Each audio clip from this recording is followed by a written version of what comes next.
안녕하세요. 저는 김태자라고 합니다. 정말 큰일 날 뻔했던 제 이야기 좀 들어주세요.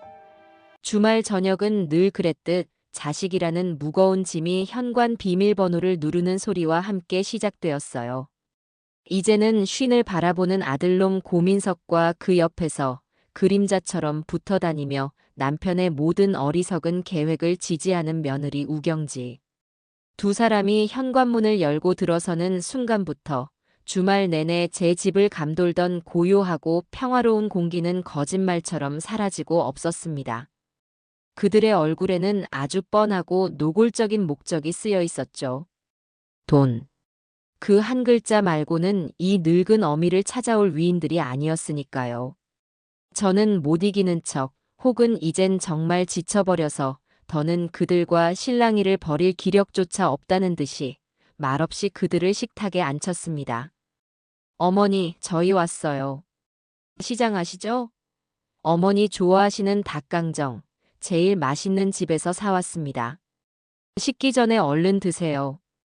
며느리가 세상에서 가장 살가운 목소리를 연기하며 닭강정 상자를 흔들어 보였지만 제 눈에는 그저 사냥감을 물어온 족제비의 몸짓처럼 보일 뿐이었어요. 아들놈은 능글맞게 웃으며 제 등 뒤로 다가와 뻣뻣하게 굳은 어깨를 주물렀습니다. 평소에는 전화 한 통 없다가 꼭 이렇게 돈이 필요할 때만 발휘되는 저 가식적인 효심이 저는 이제 지긋지긋하다 못해 헛웃음만 나왔죠. 평생 시장 바닥에서 닳도록 보고 겪은 게 사람인데 저것들 표정 하나, 말투 하나에 어떤 계산이 면밀하게 깔려 있는지 어찌 모르겠어요. 하지만 자식 이기는 부모 없다는 옛말처럼 저는 또 속아주는 척 연극의 상대역이 되어주기로 했습니다. 어머니, 요즘 기력은 좀 어떠세요? 안색이 훤하시네. 역시 제가 매달 잊지 않고 챙겨드리는 영양제가 효과가 있나 봐요. 그렇죠? 며느리는 제 돈으로 산 영양제를 마치 자기 돈으로 사서 바친 것처럼 말하는 실로 놀라운 뻔뻔함을 보여주었습니다. 저는 대꾸 없이 닭강정 조각만 입에 넣고 우물거렸어요. 입을 열면 고운 말이 나가지 않을 것을 너무나도 잘 알기 때문이었죠. 아니나 다를까 닭강정 몇 점이 오가기가 무섭게 아들놈이 큼큼 마른 기침으로 좌중의 시선을 끌며 슬쩍 본론의 끄트머리를 꺼냈습니다. 어머니, 다름이 아니고 지난번에 드렸던 말씀 말입니다. 그 사업건 정말 이번에는 확실합니다. 제가 밤낮으로 시장 조사도 전부 마쳤고 이 분야 최고 전문가들도 전부 다 무조건 된다고 하는 그런 사업입니다. 그런데 아시지 않습니까? 좋은 기회는 사람을 기다려주지 않는다는 거.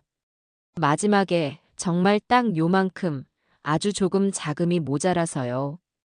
은행에서도 대출은 더는 안 된다고 하고 어머니께서 이번 한 번만 정말 제 인생의 마지막이라고 생각하고 딱 한 번만 더 도와주시면 제가 다음 달부터는 맹세코 제 이름 석자를 걸고 매달 용돈 두둑하게 챙겨드리겠습니다.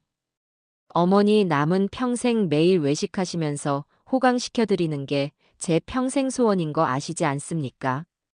평생 소원. 그 말이 어찌나 가증스럽고 공허하게 들리는지 씹고 있던 닭강정에서 단단한 뼈조각이라도 씹은 듯한 불쾌한 기분이 들었습니다. 저 마지막이라는 말을 저는 지난 10년간 수십 번도 더 들은 것 같아요. 처음에는 안쓰러운 마음에, 그 다음에는 혹시나 하는 마음에, 그리고 그 이후에는 자포자기하는 심정으로 평생 허리띠를 졸라매 모은 쌈짓돈을 털어 넣어준 게 얼마였던가. 번듯한 프랜차이즈 카페를 차려줬더니 1년도 못 가 말아먹고 주식으로 대박을 쳐주겠다며 가져간 돈은 휴지 조각이 되어 돌아왔으며 동업자에게 사기당하고 유행 지난 아이템에 섣불리 투자했다가 전부 먼지처럼 사라졌죠. 밑 빠진 독이라는 걸 뻔히 알면서도 어미라는 그 지독한 굴레 하나 때문에 제 손으로 독을 채워주고 있었던 겁니다. 이제는 정말 바닥이 보이는데 저것들은 제 속이 까맣게 타들어가는 것은 아랑곳하지 않고 여전히 그 독에 물을 더 채우라고 강요하고 있었어요. 너희도 이제 쉰을 바라보는 나이다. 언제까지 이 늙은 어미 등골 빼먹고 살래? 니들 힘으로 벌어서 살 생각은 눈곱만큼도 없는 거냐? 네 아버지가 평생 새벽 시장에서 찬바람 맞아가며 손이 부르트도록 일해서 모은 돈이 니들 장난감인 줄 알아? 그만 좀 해라. 이젠 나도 지쳤다. 결국 참지 못하고 터져나온 제 쓴소리에 식탁 분위기는 순식간에 얼어붙었습니다. 며느리는 보란듯이 젓가락을 탁 소리나게 내려놓았고 아들놈의 얼굴은 울그락불락 달아올랐죠. 변명이라도 할 줄 알았는데 오히려 적반하장이었습니다. 어머니, 말씀이 너무 심하시네요. 저희가 언제 장난감이라고 했습니까? 어떻게든 잘 살아보려고 발버둥 치는 거잖아요. 어머니가 조금만 도와주시면 다 같이 편하게 살 수 있는데 그걸 그렇게 매정하게. 쿵, 쿵, 쿵, 쾅, 쾅. 아들의 말이 끝나기도 전에 천장에서 무언가를 내리찍는 듯한 굉음이 들려왔습니다. 곧이어 귀를 찢는 록 음악 소리가 아파트 전체가 울릴 듯이 터져나왔죠. 윗집이었습니다. 밤마다 온 동네를 시끄럽게 하던 그 남자의 술주정이 또 시작된 것이었어요. 며느리가 기다렸다는 듯이 날카로운 목소리로 소리쳤습니다. 마치 이 순간을 위해 준비된 대사를 읊는 연극 배우처럼 말이에요. 어머니 들으셨죠? 매일 밤이 이 모양이잖아요. 사람이 사는 집입니까, 여기가? 저러다 저 남자가 술 먹고 불이라도 내면 어쩌실 거예요? 엊그제 뉴스 못 보셨어요? 혼자 사는 남자가 술 먹고 난동부리다 옆집까지 피해를 줬다잖아요. 저런 사람이랑 한 건물에 산다는 게 얼마나 무서운 일인지 모르세요? 제발 이제 고집 그만 부리시고 저희가 알아본 깨끗한 아파트로 옮기세요. 거긴 경비원도 24시간 있고 이웃들도 다 점잖은 사람들이라 이런 소음은 상상도 못해요. 조용하고 안전하고 저희 집이랑도 가까워서 매일 찾아뵐 수도 있다고요. 이 집만 파시면 그 아파트로 옮기고 남는 돈으로 아버님 사업도 도와드리고 다 같이 행복하게 살 수 있잖아요. 기가 막히고 코가 막혔습니다. 저 말의 진짜 뜻은 이 집 팔아서 우리 사업 자금 되고 어머니는 보증금 싼 월세방 얻어 나가세요. 아니겠어요. 저것들은 저 시끄러운 소음을 빌미로 저를 쫓아낼 궁리만 하고 있었던 겁니다. 저는 더 이상 대꾸할 가치도 느끼지 못하고 묵묵히 닭강정 뼈만 발라냈습니다. 제 침묵이 가장 큰 거절이라는 것을 저들도 알았겠죠. 결국 아들 내외는 소득 없이 닭강정 상자도 치우지 않은 채 횡하니 집을 나섰습니다. 현관문이 닫히는 소리가 유난히 차갑게 제 가슴을 후벼 팠어요. 저는 한숨을 푹 쉬며 그들이 어질러 놓은 식탁을 정리했습니다. 자식을 잘못 키운 죄려니 이제 와서 누구를 탓하겠어요. 설거지를 마치고 분리수거라도 할까 싶어 늦은 밤 현관문을 열었는데 복도 저편 구석에 웬 그림자가 웅크리고 있었습니다. 윗집 남자였죠. 그 역시 혼자 사는 신세인 것 같았는데 뭐가 그리 괴로운지 거의 매일같이 술에 절어 살았습니다. 술에 취해 자기 집도 못 찾아가고 복도에서 잠들어 있는 모습이 참으로 처량해 보였습니다. 경비실에 연락해서 끌어내라고 소리칠까 하다가도 저렇게 무너져 내린 인생에도 나름의 말 못할 사정은 있겠지 싶어 차마 발길이 떨어지지 않았어요. 저는 말없이 집으로 들어가 냉장고에 있던 시원한 캔커피 하나를 들고 나왔습니다. 그리고는 웅크리고 있는 그의 옆에 조용히 캔을 내려놓고 다시 집으로 들어왔습니다. 어쩌면 남의 자식인 저 남자나 제 자식인 고민석이나 제 눈에는 그저 딱한 인생들일 뿐이었죠. 그날 이후로도 남자의 술주정은 밤마다 계속되었지만 이상하게 그날 밤만큼은 소리가 그리 밉게 들리지만은 않았습니다. 어쩌면 세상 모든 자식들이 부모 속을 썩이는 건 아니듯 세상 모든 이웃이 그저 시끄럽기만 한 존재는 아닐지도 모른다고 저는 막연히 생각했던 것 같아요. 그 작은 온정 하나가 제 인생을 통째로 구할 마지막 동아줄이 될 줄은 꿈에도 모른 채 말입니다. 그날 새벽은 유난히 고요했습니다. 며칠간 저를 찾아오지 않던 아들 내외 덕분인지 아니면 밤마다 온 아파트를 뒤흔들던 윗집의 소음이 기적처럼 잦아들었기 때문인지 저는 정말이지 오랜만에 깊은 잠을 잘 수 있었죠. 몸서리치게 외로웠던 밤도 자식 걱정에 뒤척이던 밤도 아닌 그저 아무 생각 없이 평온하게 잠든 밤이었어요. 낡은 아파트의 시멘트 벽이 내뿜는 서늘함, 냉장고가 웅웅거리는 낮은 기계음, 제 자신의 고른 숨소리 외에는 아무것도 들리지 않는 완벽한 정적. 평화롭다 못해 적막하기까지 한 새벽의 공기가 오히려 낯설게 느껴질 무렵이었습니다. 도시의 모든 소음이 잠들고 새로운 하루가 깨어나기 직전의 그 짧은 정적.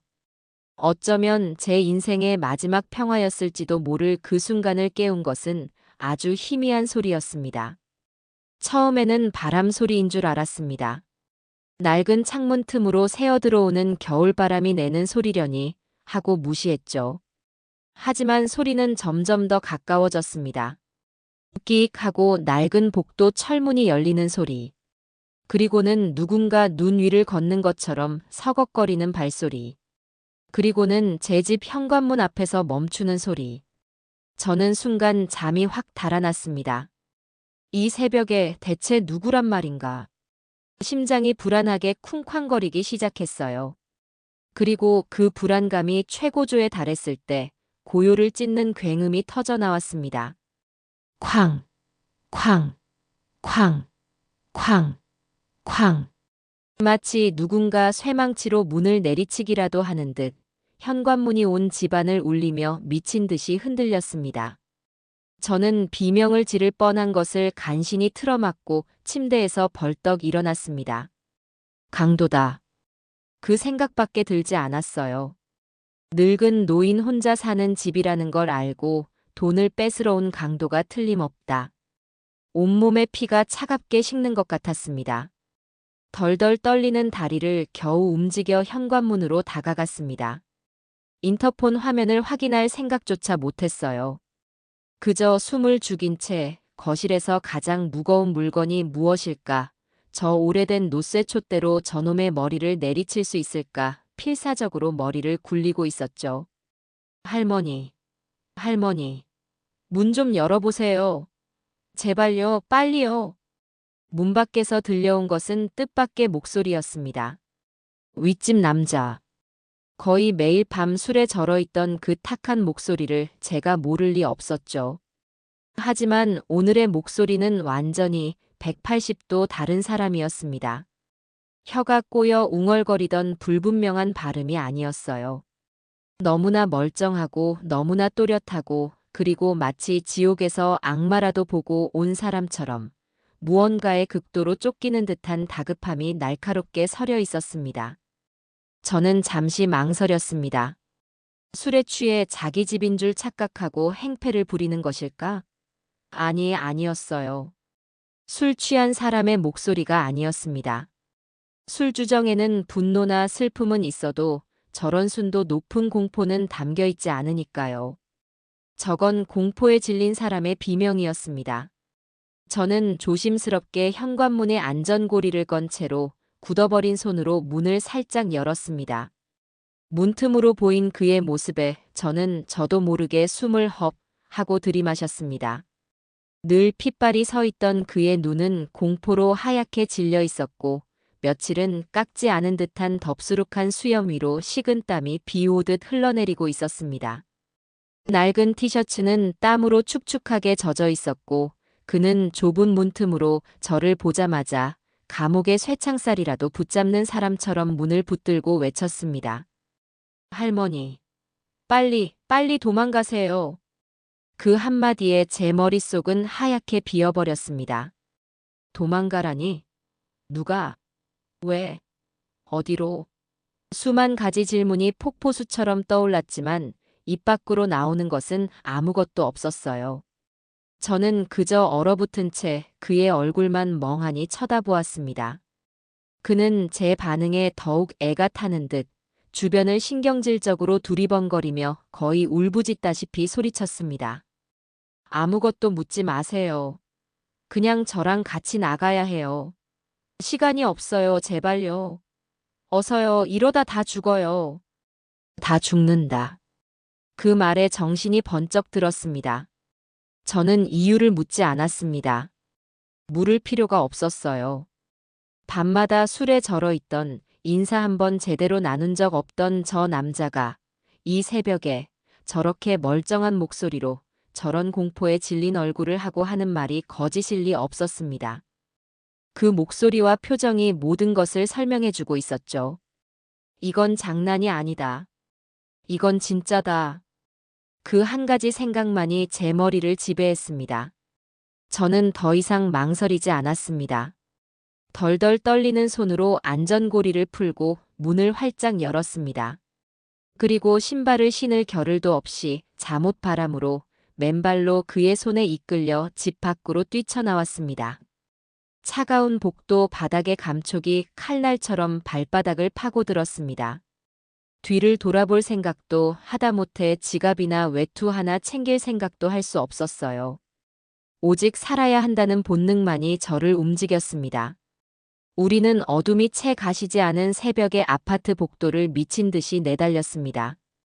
제 인생의 가장 길고 끔찍했던 밤은 그렇게 저의 의지와는 아무런 상관없이 속수무책으로 시작되고 있었습니다.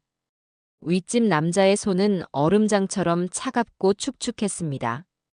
그 손에 이끌려 낡은 아파트의 비상계단을 정신없이 뛰어내려가는 동안 제 머릿속은 소리가 지워진 흑백 영화처럼 아무런 생각이 떠오르지 않았어요.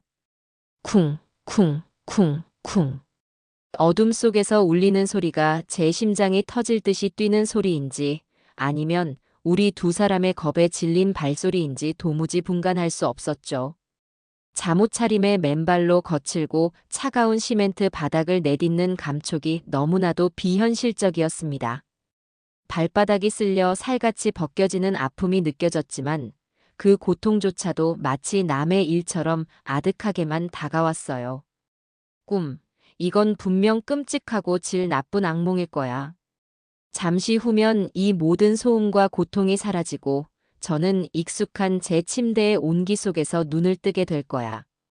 창밖은 평소와 다름없이 회색빛 새벽을 맞이하고 있겠지. 하지만 제 팔을 거의 부서져라 붙든 남자의 거친 숨소리와 공포에 질려 내뱉는 그의 희미한 소리가 이 모든 것이 지독하고 잔인한 현실이라고 제 귓가에 속삭이고 있었습니다.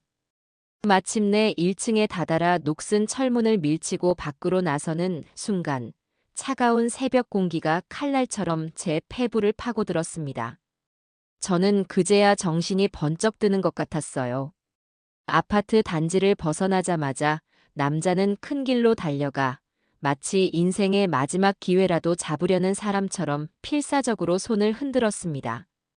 다행히 이른 새벽에 첫 손님을 태우려던 택시 한 대가 헤드라이트를 번쩍이며 우리 앞에 멈춰섰죠. 남자는 저를 뒷좌석에 거의 밀어넣다시피 태우고는 자신도 황급히 올라탔습니다.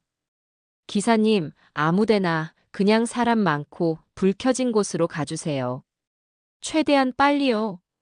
덜컹 하고 택시 문이 닫히는 순간 저는 비로소 제가 살던 아파트, 제 평생의 시간이 켜켜이 쌓인 그 집과 물리적으로 그리고 감정적으로 완전히 분리되었다는 것을 실감했습니다.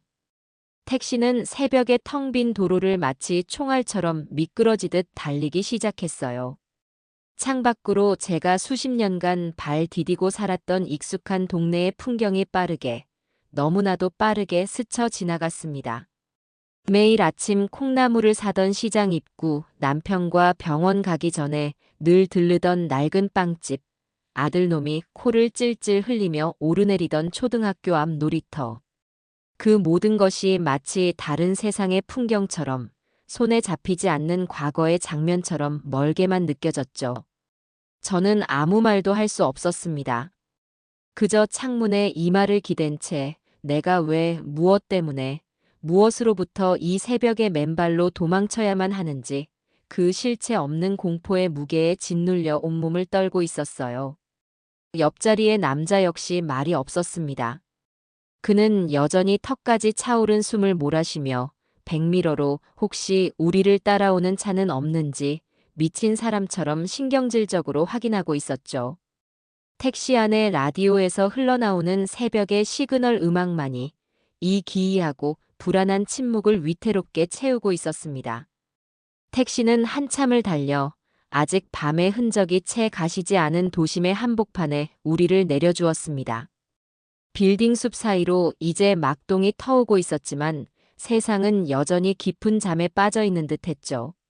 남자는 제게서 눈을 떼지 않은 채 주변을 두리번거리다 허름한 건물 1층에서 김이 모락모락 피어오르는 한 24시간 설렁탕집의 간판을 가리켰습니다.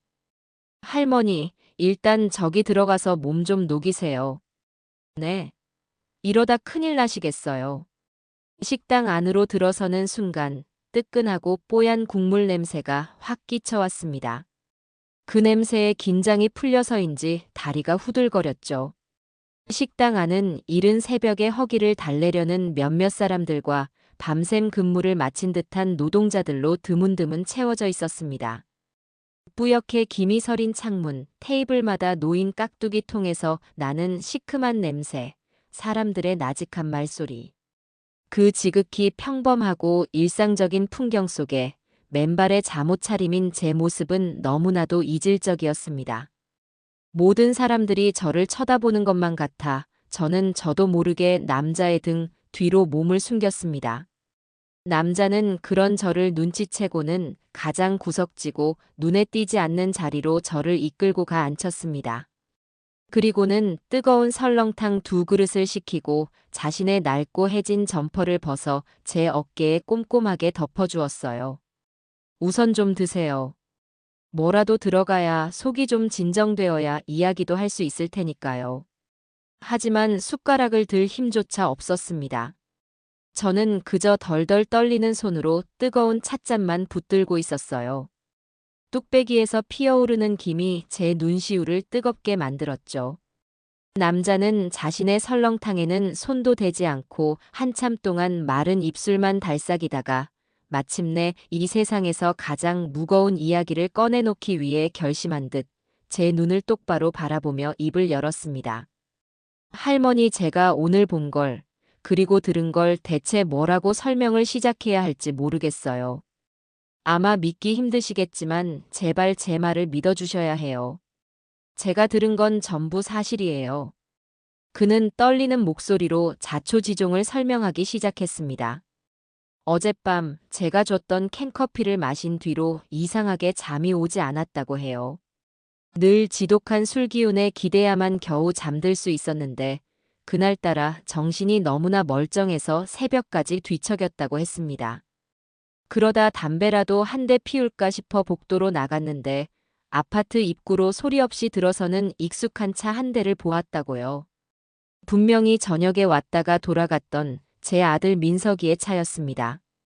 이 시간에 웬일이지? 뭘 두고 갔나? 그는 이상한 낌새를 느끼고는 복도 계단참의 가장 깊숙한 어둠 속에 몸을 숨겼다고 합니다. 아들 내외는 고양이처럼 발소리를 죽여 계단을 올라왔고 주머니에서 꺼낸 예비키로 저희 집 현관문을 열고 들어갔다고 했어요. 그 너무나 조심스럽고 은밀한 움직임에 그는 차마 발을 뗄 수가 없었다고 했습니다. 혹시라도 저를 해치려는 강도일지도 모른다는 생각에 경찰에 신고하려던 찰나 집안에서 새어나오는 목소리가 아들 내외의 것임을 확인하고는 안도와 의심이 뒤섞인 채 상황을 지켜봤다고 해요. 그리고 잠시 후 안방 쪽이 아닌 낡은 가스 보일러가 있는 베란다 쪽에서 두 사람이 나누는 소름 끼치는 대화가 낡은 아파트의 얇은 벽과 열린 창문 틈으로 선명하게 새어나왔다고 합니다. 밸브만 살짝 손봐두면 돼. 이 보일러 워낙 낡아서 아침에 전문가가 와도 그냥 노후로 인한 고장이라고 할 거야. 누구도 의심 못해. 며느리 우경지의 차갑고 냉정한 목소리였다고 합니다. 진짜 확실한 거지? 당신 일 처리하는 거 보면 매번 어설퍼서 불안해 죽겠어. 어설프게 했다가 우리만 힘들어져. 걱정 마. 내가 어제 낮에 와서 핑계대고 보일러 살펴보면서 다 봐뒀어. 어머니 주무시는 거 확인하고 타이머만 맞춰두면 끝이야. 내일 아침이면 모든 게 끝나. 이 지긋지긋한 집도 빚도 전부 다. 아들 고민석의 목소리는 살짝 떨리고 있었지만 명백한 확신이 담겨 있었다고 해요. 보험금은 바로 나오는 거고, 그것까지 늦어지면 우리 정말 끝장이야. 그럼. 사망 원인이 명확하니까. 이제 우리도 이 고생 끝내고 사람답게 좀 살아보자고. 응. 남자는 그들의 대화를 설명하는 내내 마치 그 순간을 다시 겪고 있는 것처럼 온몸을 부들부들 떨었습니다. 저는 그 끔찍한 이야기를 들으며 제 몸의 모든 피가 차갑게 얼어붙어 발끝부터 머리끝까지 얼음이 되어버리는 것 같았어요. 아니, 어쩌면 이미 제 심장은 멈춰버렸는지도 모릅니다. 머릿속에서는 그들이 나누었을 대화가, 그들의 표정이, 그들의 몸짓이 너무나도 생생하게 그려졌습니다. 내일 아침이면 모든 게 끝난다. 이 지긋지긋한 집도 빚도, 그리고 이 늙고 귀찮은 어미도. 그들의 대화를 듣는 순간 저는 불과 몇 시간 전 어머니 사랑해요라며 제 어깨를 주무르던 아들의 손길, 어머니 이거 드셔보세요라며 닭강정을 발라 제 입에 넣어주던 며느리의 위선적인 미소가 떠올라 견딜 수 없는 구역질이 치밀어 올랐습니다. 철없는 자식인 줄만 알았습니다. 돈밖에 모르는 한심하고 이기적인 인간들인 줄만 알았어요. 하지만 그들은 그 정도가 아니었습니다. 그들은 악마였어요. 제 숨통을 끊고 제 목숨값으로 받은 돈으로 사람답게 살아가기를 꿈꾸는 사람의 탈을 쓴 악마였습니다. 그놈들이 떠나고 나서 정말 어떻게 해야 할지 몰랐어요. 머리가 터질 것 같았어요. 경찰에 신고할까도 생각했지만 제 말을 누가 믿어주겠어요. 매일 술이나 마시고 소란이나 피우는 제 말을요. 오히려 저를 이상한 사람으로 몰아갈 게 뻔했잖아요. 그래서 그냥 무작정 할머니 문부터 두드렸습니다. 머릿속이 너무 복잡해서 다른 생각은 할 수도 없었어요. 어떻게든 먼저 할머니를 그 집에서 나오게 해야겠다는 생각밖에 없었어요. 남자는 괴로운 듯 머리를 감싸 쥐었습니다. 저는 한동안 아무 말도 할 수 없었습니다. 그저 텅 빈 눈으로 뚝배기에서 피어오르는 김만 하염없이 바라보았죠. 눈물조차 나오지 않았습니다. 슬픔이나 분노 같은 감정을 느끼기에는 배신감의 크기가 너무나도 거대하고 압도적이었습니다. 제 평생이, 제 존재가 제가 낳고 기른 아들에게서 완벽하게 부정당한 기분이었어요. 하지만 그 차갑고 무거운 절망의 심연 속에서 아주 작고 뜨거운 불씨 하나가 타오르기 시작했습니다. 이대로 당할 수는 없다. 내 목숨을 파리 목숨처럼 여기는 저것들에게 내 평생을 바쳐 이룬 모든 것을 순순히 내어줄 수는 없다. 그 불씨는 차갑게 식어버린 제 심장을 무섭게 다시 뛰게 만들기 시작했습니다. 저는 마침내 고개를 들고 여전히 공포에 질려있는 윗집 남자를 바라보며 제 인생에서 가장 차갑고 단단한 목소리로 말했습니다. 고마워요. 정말 고마워요. 당신이 내 목숨을 구해줬어요. 그 차갑고 단단한 한마디는 제 자신에게 하는 준엄한 다짐과도 같았습니다. 이제 더는 도망치거나 숨지 않겠다. 이 끔찍한 연극의 무대 위에서 늙고 병든 희생자 역할을 맡기를 단호하게 거부하겠다. 설렁탕집의 소란스러운 소음과 사람들의 웅성거림 속에서 저는 오히려 정신이 점점 더 맑아지고 예리해지는 것을 느꼈어요. 수십 년간 새벽 시장 바닥에서 억척스럽게 살아남으며 다져진 생존 본능이 제 몸의 모든 세포를 깨우는 것 같았죠. 지금 제게 필요한 것은 값싼 눈물이나 무기력한 절망이 아니라 얼음처럼 차가운 이성과 신속하고 정확한 행동이었습니다. 저는 윗집 남자에게 잠시만 기다려달라고 말한 뒤 식당 카운터로 다가가 주인 아주머니께 전화를 빌릴 수 있겠냐고 다시 한번 물었습니다. 맨발의 잠옷차림인 제 행색을 위아래로 훑어보던 아주머니는 여전히 의심과 경계의 눈초리를 거두지 않았지만 제가 지갑에서 꺼내 보인 몇 장의 지폐와 간절한 눈빛에 마지못해 수화기를 내주었죠. 저는 덜덜 떨리는 손으로 닳고 닳아 숫자가 희미해진 버튼을 하나씩 아주 힘주어 눌렀습니다. 이 세상에서 제가 유일하게 그리고 완전히 신뢰할 수 있는 단 한 사람. 30년 전 세상을 떠난 제 남편의 가장 친한 친구이자 온갖 꾸준히 일을 함께 겪어낸 의형제였으며 지금은 작은 법률 사무소를 운영하고 있는 김진우 변호사였습니다.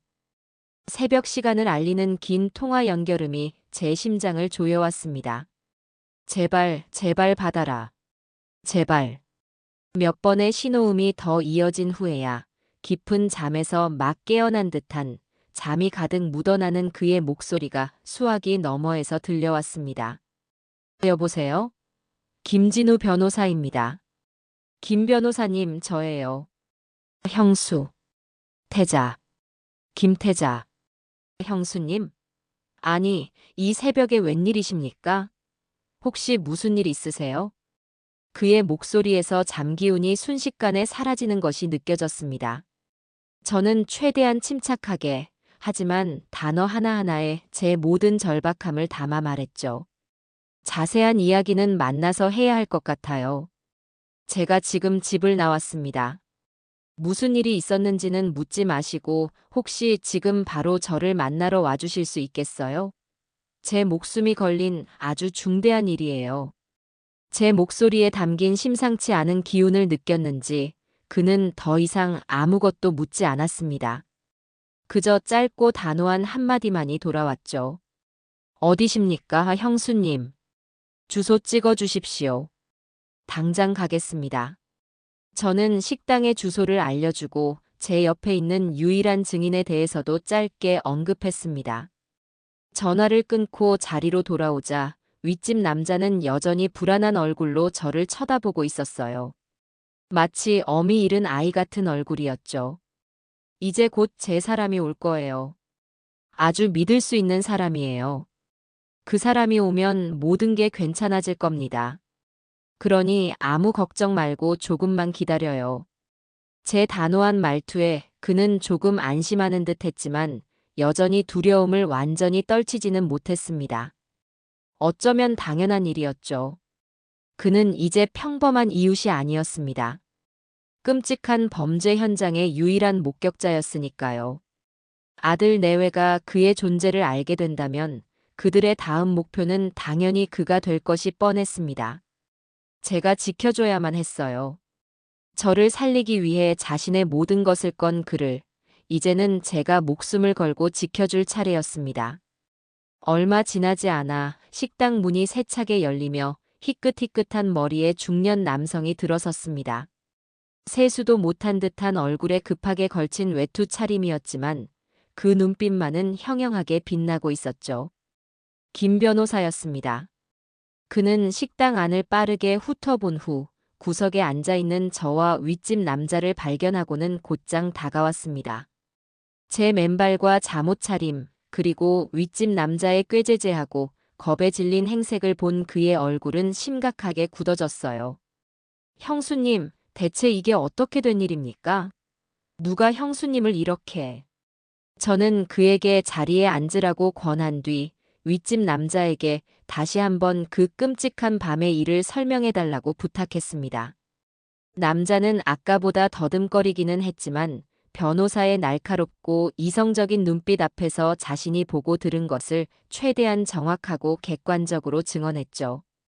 김 변호사는 그의 말을 단 한마디도 놓치지 않겠다는 듯 미간을 찌푸린 채 경청했습니다. 이야기가 모두 끝나자 그는 한동안 아무 말 없이 입을 굳게 다물고 있었습니다. 그의 눈에는 돌아가신 제 남편, 그의 친구에 대한 그리움과 친구의 아내가 겪고 있는 이 끔찍한 상황에 대한 깊은 분노가 마치 용암처럼 이글거리고 있었어요. 세상에 이런 짐승만도 못한 놈들이. 감히 형님의 아내에게.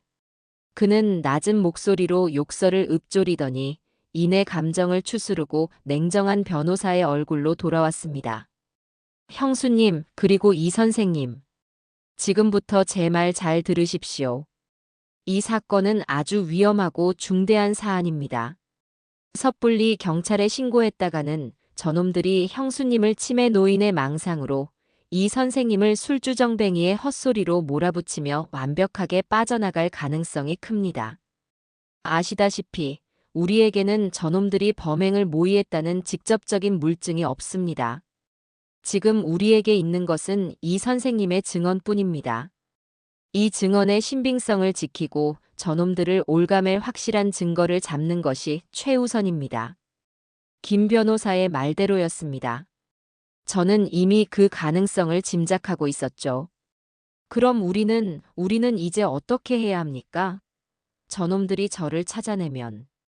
윗집 남자가 겁에 질린 목소리로 물었습니다. 김 변호사는 그의 어깨를 단단히 붙잡으며 말했어요. 가장 중요한 것은 이 선생님의 안전입니다. 선생님은 저놈들의 범죄를 입증할 유일한 증인이십니다. 저놈들이 선생님의 존재를 알게 되면 무슨 짓을 할지 모릅니다. 그러니 우선 제가 마련한 안전한 곳으로 피하셔야 합니다. 외부와는 완벽하게 차단된 곳입니다. 그리고 형수님도 마찬가지입니다. 당분간 집에 돌아가셔서는 절대 안 됩니다. 김 변호사는 즉시 어디론가 전화를 걸어 일사천리로 일을 처리하기 시작했습니다. 그는 우리를 식당 밖으로 이끌어 자신의 차에 태웠습니다. 그리고는 먼저 윗집 남자를 인적이 드문 한적한 곳에 있는 자신의 별채로 데려갔습니다. 그곳은 외부와 연락이 거의 닿지 않는 안전한 장소였죠. 떠나기 전 김 변호사는 남자에게 필요한 모든 것은 제가 책임지겠습니다. 아무 걱정 마시고 여기서 마음 편히 쉬고 계십시오. 이 싸움이 끝날 때까지 제가 반드시 지켜드리겠습니다. 이건 제 친구와 형수님, 그리고 선생님에 대한 제 약속입니다. 라고 굳게 약속했습니다. 윗집 남자는 거의 울먹이며 고개를 끄덕였어요. 그를 내려준 후 김 변호사는 저를 자신의 사무실로 데려갔습니다. 그리고는 제가 해야 할 첫 번째 일들을 알려주었죠. 우리는 함께 은행에 연락해 제 명의로 된 모든 계좌의 지급 정지를 신청했습니다. 아들 내외가 제 카드를 쓰거나 돈을 인출하지 못하게 막는 것이 최우선이었으니까요. 그리고 곧바로 부동산 처분 금지 가처분 신청 서류도 준비했습니다. 그들이 제 집을 담보로 대출을 받거나 몰래 팔아치우려는 시도를 원천적으로 차단하기 위해서였죠. 모든 서류 작업을 마친 후 김 변호사는 지쳐 보이는 제게 따뜻한 차를 건네며 말했습니다. 형수님, 이제부터 아주 길고 지독한 싸움이 될 겁니다. 마음 단단히 먹으셔야 합니다. 하지만 절대 걱정 마십시오. 형수님 곁에는 제가 있고 하늘에 있는 제 친구 녀석도 우리를 지켜줄 겁니다. 저 짐승만도 못한 놈들 반드시 제 손으로 법의 심판대에 세울 테니 저만 믿고 따라오십시오. 그의 든든한 말을 들으니 비로소 제 마음속의 거센 폭풍이 조금은 잦아드는 것 같았습니다. 저는 더 이상 혼자가 아니었어요. 제게는 목숨을 구해준 용감한 이웃과 저를 지켜줄 든든한 동지가 있었습니다. 저는 차갑게 식었던 손으로 찻잔을 꽉 쥐었습니다. 그래, 이건 도망이 아니다. 이건 전쟁의 시작이다.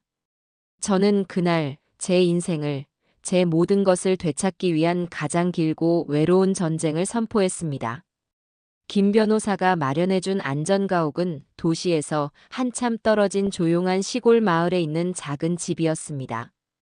그가 젊은 시절 부모님을 모시고 살던 곳이라고 했죠.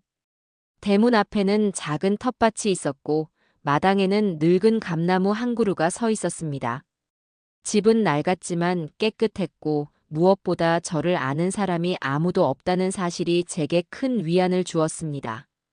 저는 그곳에서 며칠간 지난 수십 년의 세월을 되돌아보며 제 삶을 복귀하는 시간을 가졌어요. 남편과 함께 새벽 시장을 누비며 악착같이 돈을 모았던 젊은 날, 토끼 같은 아들놈의 작은 손을 잡고 세상의 모든 것을 다 가진 듯 행복했던 순간들. 그 모든 기억들이 이제는 날카로운 유리 조각이 되어 제 심장을 헤집고 후벼 파는 것만 같았습니다. 내가 무엇을 잘못했던 걸까? 어디서부터 어긋났던 걸까? 너무 오냐오냐 키웠던 탓일까? 아니면 남편 없이 혼자 키우느라 부족하게 해준 것이 마음의 한이 되었던 걸까? 하지만 아무리 생각하고 또 생각해봐도 답은 없었습니다.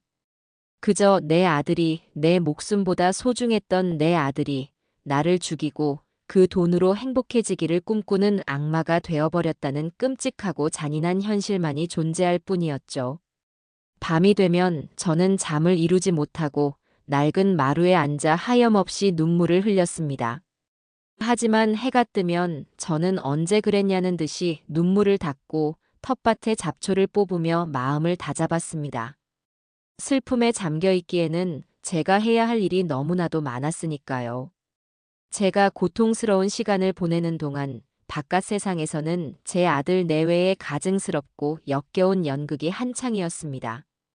김 변호사가 매일 저녁 보내주는 소식통에 따르면 그들은 제가 사라진 다음 날 아침 호들갑을 떨며 경찰에 저를 실종 신고했다고 합니다.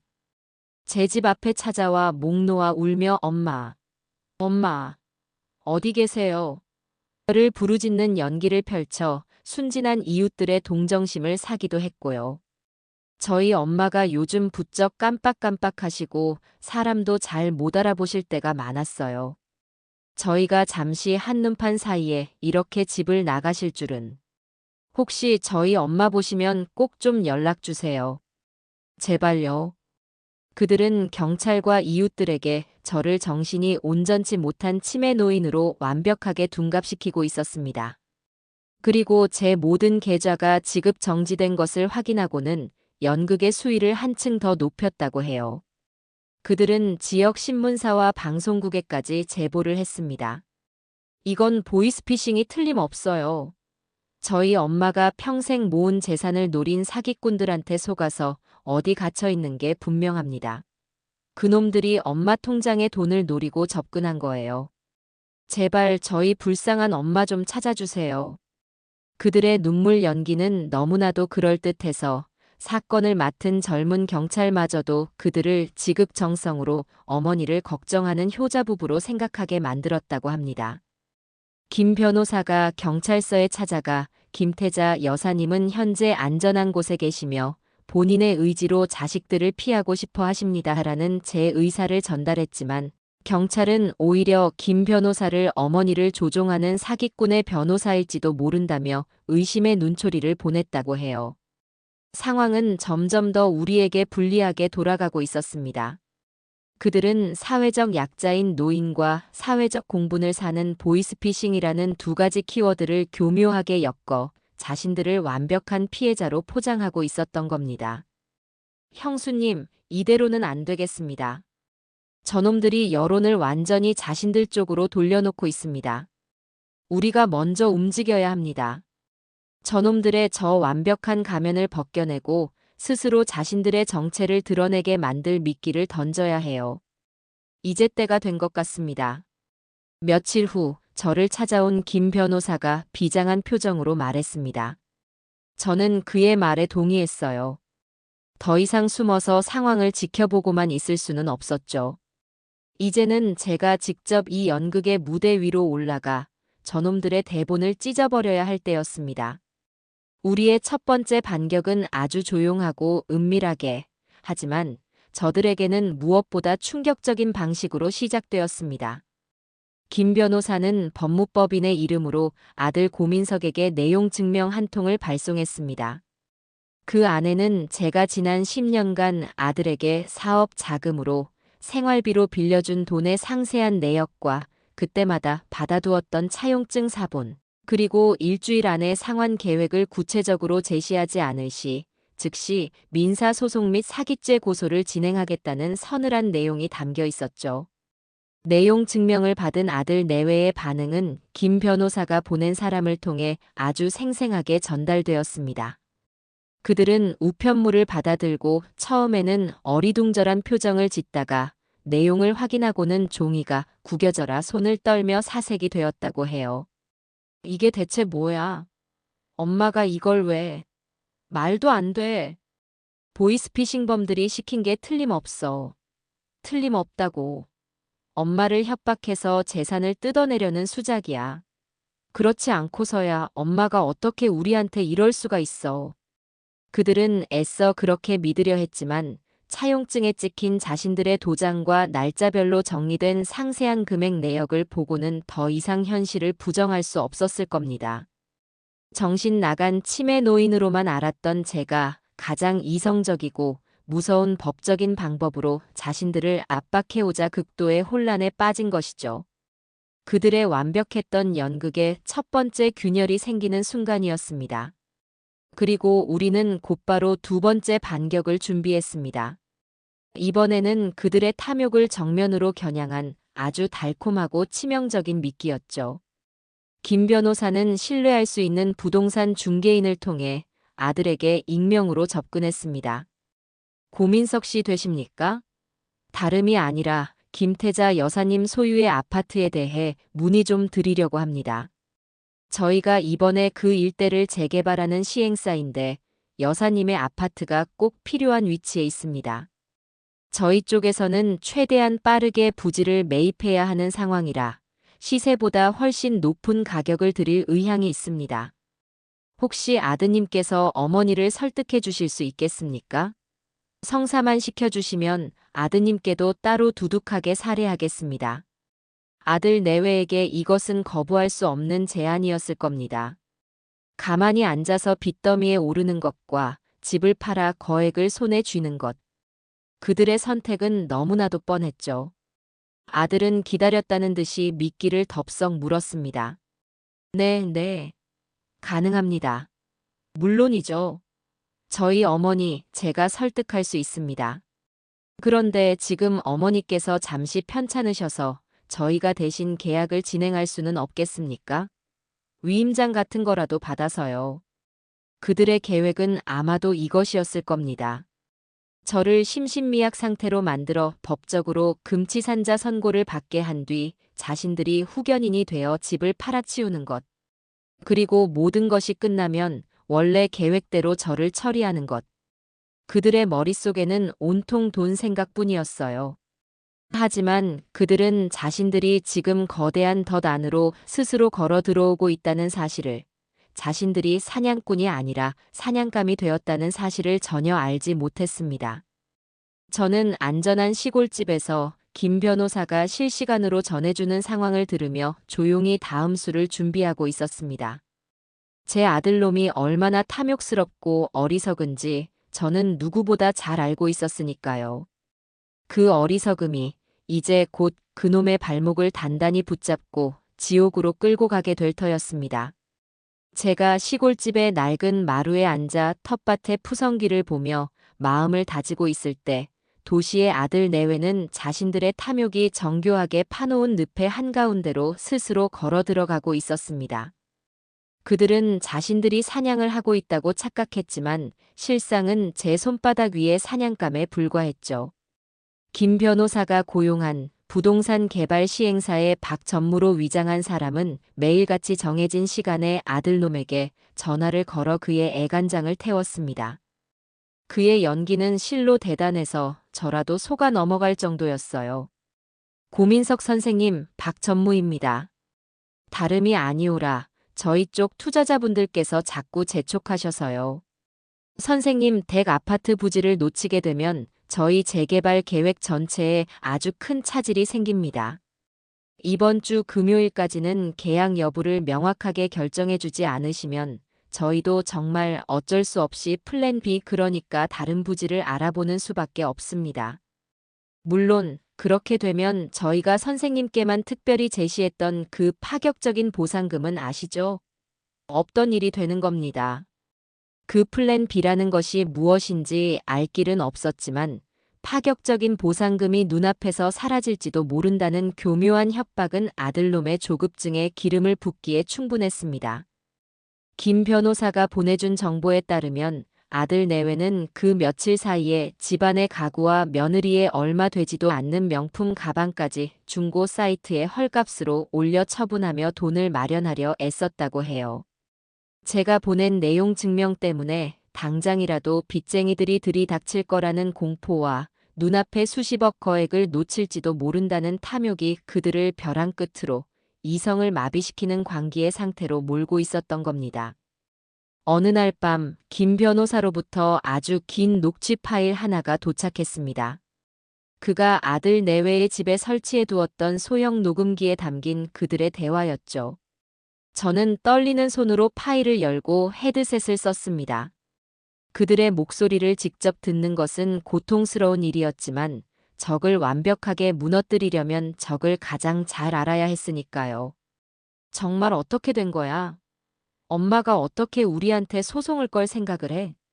평생 우리밖에 모르던 사람이. 그리고 이 부동산 업자는 왜 이렇게 우리를 닥달하는 거냐고. 꼭 우리 사정을 다 알고 일부러 이러는 것 같잖아. 아들의 목소리에는 이제 짜증을 넘어선 거의 피해망상에 가까운 불안이 가득했습니다. 며느리의 목소리는 훨씬 더 날카롭고 신경질적이었죠. 그녀의 히스테리에는 그간 억눌려왔던 모든 불만과 경멸이 담겨 있었습니다. 내가 뭘 했어? 처음부터 내가 말했잖아. 당신 엄마 보통 사람이 아니라니까. 우리가 생각하는 것처럼 어수룩하고 순진한 노인네가 아니라고 내가 몇 번을 말해. 그리고 당신은 그때 확실하게 일을 처리했어야지. 그날 밤에 모든 게 계획대로 끝났으면 지금 이런 골치 아픈 일도 없었잖아. 왜 쓸데없이 타이머 같은 걸 맞춰놔서 일을 이 지경으로 만들어. 그걸 지금 내 탓으로 돌리는 거야? 같이 계획한 거 아니었어? 그리고 그날 엄마가 없어진 게 내 탓이냐고. 그 시끄러운 윗집놈만 아니었어도. 시끄러워. 그래서 이제 어쩔 건데? 어떡할 거냐고. 이 집을 팔려면 엄마 도장이 있어야 하잖아. 근데 그 영감탱이가 어디에 처박혀 있는지 어떻게 알고 도장을 받아내. 시간은 없는데. 당신은 정말 인생에 도움이 안 돼. 무능한 인간. 저는 헤드셋 너머로 짝하는 날카로운 소리를 들었습니다. 며느리가 아들의 뺨이라도 때린 모양이었죠. 잠시 동안의 정적 후에 아들의 흐느끼는 소리가 들려왔습니다. 저는 조용히 녹음 파일을 끄고 눈을 감았습니다. 저것들은 단 한순간도 자신들의 잘못을 뉘우치지 않았습니다. 오히려 서로에게 책임을 떠넘기고 서로를 핥히고 자신들의 계획이 실패한 것을 아쉬워하며 저를 영감탱이라 부르며 다음 음모를 꾸미고 있었죠. 제 마음속에 남아있던 한 줌의 연민마저도 그 순간 완전히 증발해버렸습니다. 다음 날 부동산 중개인 박전무는 다시 아들에게 전화를 걸었습니다.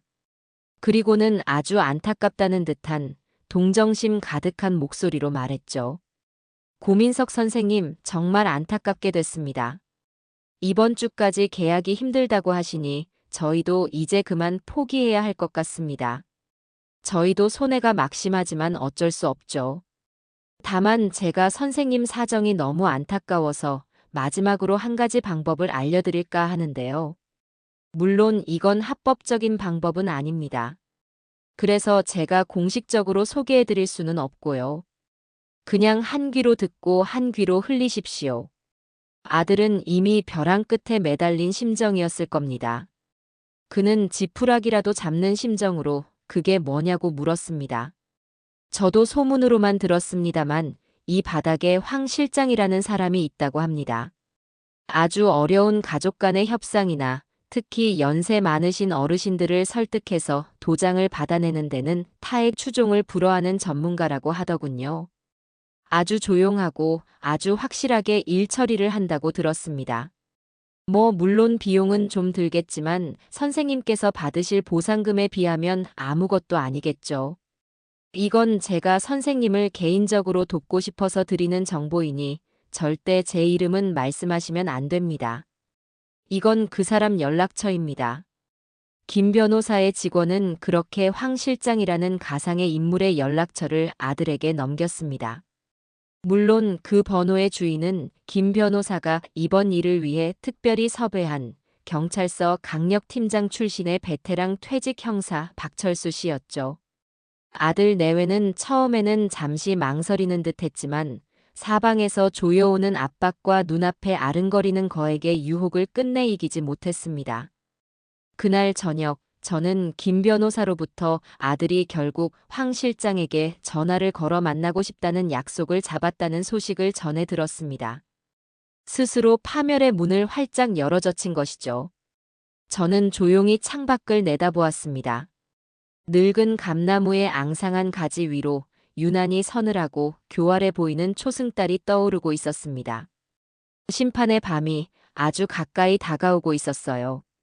아들 내외와 황 실장의 만남은 다음 날 저녁 인적이 드문 시내 외곽의 한적한 한정식 집의 가장 깊숙한 곳에 있는 별실에서 이루어졌습니다.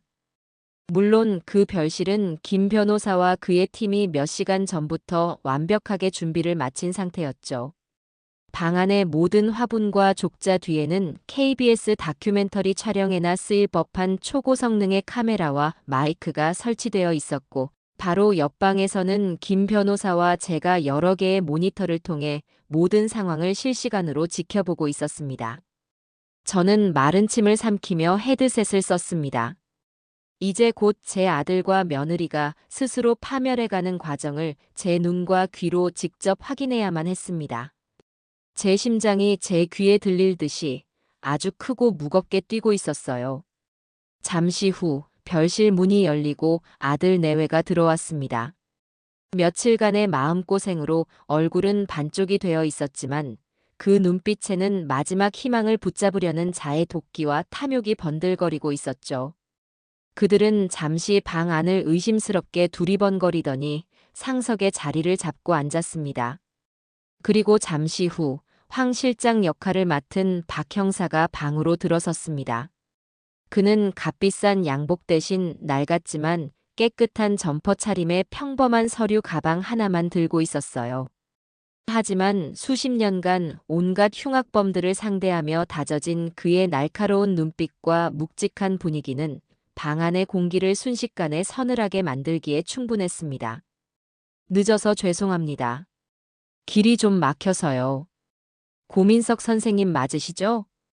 박 형사는 예의 바르지만 서늘한 목소리로 말하며 아들에게 악수를 청했습니다. 아들은 그의 귀에 눌린 듯 어색하게 자리에서 일어나 손을 맞잡았죠. 아, 네. 제가 고민석입니다. 이쪽은 제 아내고요. 말씀은 많이 들었습니다, 황 실장님. 바쁘신데 이렇게 시간 내주셔서 감사합니다. 자리에 앉은 박 형사는 메뉴판을 보는 둥 마는 둥 하더니 곧바로 본론으로 들어갔습니다. 그의 방식은 제가 상상했던 것 이상으로 아주 노련하고 치밀했어요. 그는 범죄를 모의하는 사람처럼 말하지 않았습니다. 마치 기업의 중대한 문제를 해결하는 유능한 컨설턴트처럼 지극히 전문적이고 이성적인 태도를 유지했죠. 부동산 중개인에게 대략적인 이야기는 들었습니다. 어머님의 자산 문제로 골치가 아프시다고요. 법적 절차가 너무 더디고 복잡해서 좀 더 빠르고 확실한 해결책을 원하시는 것 같고요. 제가 제대로 이해한 것이 맞습니까? 네, 맞습니다. 저희 어머니가 연세가 많으셔서 그런지 요즘 판단력이 많이 흐려지셨습니다. 주변 사람들 말에 너무 쉽게 넘어가시는 것 같기도 하고요. 얼마 전에는 갑자기 저희한테 소송을 건다고 하시질 않나 저희가 자식된 도리로서 어머니의 재산을 안전하게 지켜드리고 싶은데 어머니께서 저희를 자꾸 오해하셔서 대화 자체가 힘든 상황입니다. 아들의 뻔뻔한 거짓말에 저는 헤드셋을 집어 던지고 싶은 것을 간신히 참았습니다. 박 형사는 표정 하나 바꾸지 않고 고개를 끄덕였습니다. 충분히 이해합니다. 제가 이런 일을 오래 하다 보니 그런 경우를 아주 많이 봤습니다. 평생 자식밖에 모르던 부모님들이 나이가 드시면서 갑자기 변하시는 경우 말입니다. 참 안타까운 일이죠. 그래서 제가 구체적으로 어떤 도움을 드리면 되겠습니까? 어머님을 잘 설득해서 부동산 매매 계약서에 도장을 찍게 해드리면 되는 겁니까? 며느리가 조급하게 끼어들었습니다. 그녀의 목소리는 탐욕으로 인해 가늘게 떨리고 있었죠. 네, 바로 그거예요.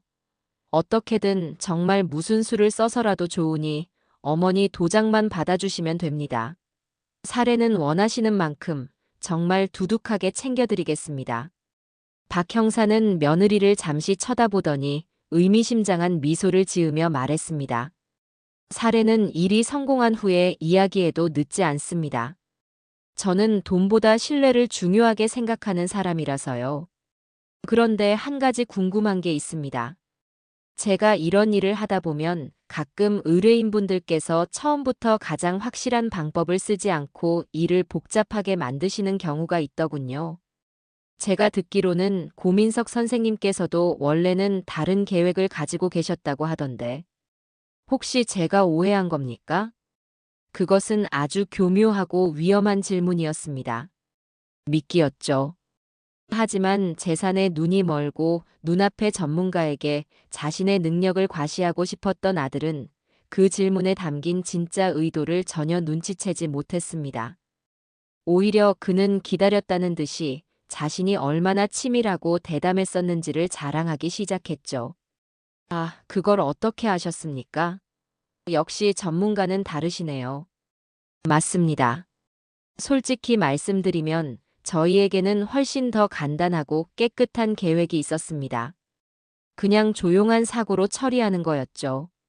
뒷말도 안 나오고 모두에게 좋은 방법이었는데 옆방에서 모든 것을 듣고 있던 제 심장이 멎는 것 같았습니다. 아들의 입에서 사고라는 말이 너무나도 아무렇지 않게 나오는 순간 저도 모르게 신음소리를 내뱉었고 김 변호사가 제 어깨를 단단히 잡아주었습니다. 모니터 속에서 박 형사는 아주 흥미롭다는 듯이 몸을 앞으로 기울였습니다. 사고요? 흥미롭군요. 어떤 사고였는지 제가 참고할 만한 부분이 있을지도 모르니 구체적으로 말씀해 주실 수 있겠습니까? 어설픈 사고는 오히려 흔적을 남기는 법이라서요. 저는 완벽한 것을 좋아합니다. 박 형사의 부추김에 아들은 완전히 이성을 잃고 자신의 완벽했던 계획을 마치 무용담처럼 술술 털어놓기 시작했습니다. 며느리 역시 옆에서 신이 나서 거들었죠. 저희 어머니 댁 보일러가 아주 낡았거든요. 30년도 넘은 거라 언제 터져도 이상하지 않을 물건이에요. 그래서 가스 밸브만 살짝 손봐두면 누구도 의심하지 못할 완벽한 사고로 위장할 수 있었습니다. 그날 밤에 모든 준비를 마치고 나왔는데, 글쎄, 그 할망구가 갑자기 사라져버린 겁니다. 정말 다 된 밥에 재를 뿌려도 유분수지. 맞아요. 그날 밤에 계획대로 모든 게 끝났으면 지금 우리가 이렇게 골치 아프게 황 실장님을 만날 필요도 없었잖아요. 그놈의 윗집 술주정뱅이만 아니었어도 정말 완벽한 계획이었는데. 박 형사는 고개를 끄덕이며 그들의 말을 모두 들어주었습니다. 그리고는 마지막 확인 사살을 위해 이 연극의 마지막을 장식할 결정적인 질문을 던졌죠. 그렇군요. 정말 안타깝게 됐네요. 계획이 아주 훌륭했는데 말입니다. 그렇다면 이번에는 제가 어머님을 찾아서 그냥 도장만 받아들이면 되겠습니까? 아니면 원래 계획대로 깨끗하게 처리해드리기를 원하시는 겁니까? 저는 의뢰인이 원하는 대로 해드릴 뿐입니다. 아들과 며느리는 잠시 서로의 눈을 쳐다보았습니다. 그 짧은 순간 그들의 눈빛 속에서 수만 가지 계산과 탐욕이 오가는 것이 보였습니다. 그리고 이내 결심한 듯 아들이 비장한 목소리로 하지만 너무나도 단호하게 말했습니다. 후자가 좋겠습니다. 도장을 받아도 나중에 딴소리를 할지 몰라요. 이번에는 절대 실수하고 싶지 않네요. 황 실장님만 믿겠습니다. 그 말이 끝나는 순간 저는 헤드셋을 벗어 던졌습니다. 더 이상은 들을 필요도 볼 필요도 없었습니다. 제 손에는 제 아들놈과 며느리가 스스로 자신들의 죄를 고백하고 또 다른 범죄를 의뢰하는 빼도 박도 못할 완벽한 증거가 쥐어져 있었으니까요. 옆방에서 그들은 자신들의 문제가 마침내 해결되었다고 안도하며 축배라도 들듯이 술잔을 기울이고 있었습니다. 하지만 그들은 몰랐습니다. 그것이 그들의 인생에서 마시는 마지막 축배가 될 것이라는 것을. 그들이 마시는 것이 술이 아니라 파멸에 쓴 잔이라는 것을. 아들 내외와 황 실장의 만남이 있었던 다음 날, 김 변호사는 제 이름으로 아들에게 전화를 걸었습니다. 그는 이제껏 제가 들어본 적 없는 금방이라도 숨이 넘어갈 듯한 지치고 병약한 노인의 목소리를 완벽하게 연기했죠. 수화기 너머로 들려오는 그의 목소리는 제 아들놈의 마지막 남은 경계심마저도 무너뜨리기에 충분했습니다. 민석이냐? 나다, 엄마다. 수화기 너머의 아들은 당황한 기색이 역력했지만 이내 그의 목소리는 계산된 걱정과 안도감으로 가득 찼습니다.